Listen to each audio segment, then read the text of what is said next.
In prior videos of fixing the 1970 Hot Wheels tune-up tower, I said that a thorough cleaning was all you needed to get it working again. Trouble is, even when everything shines like new, you get this from the elevator.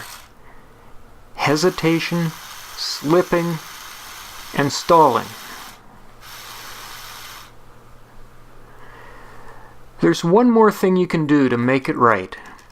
Pull out the drive pulley.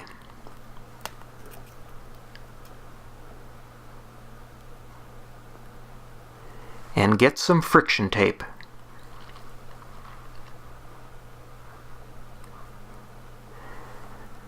How much tape you need is variable.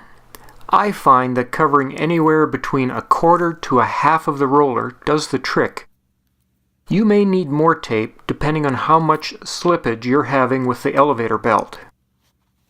In this case, I'm covering 40% of the roller.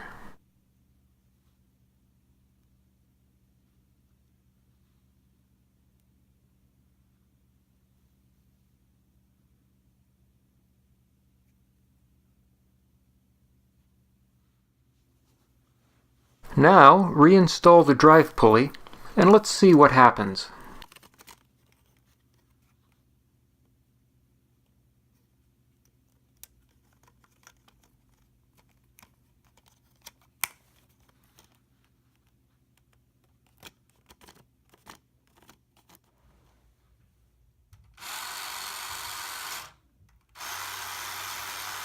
Much better.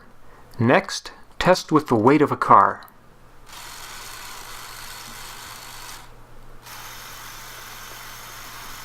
There you go. So there you have it, a quick fix for the 1970 Hot Wheels tune-up tower. Making Hot Wheels still fast, still fun.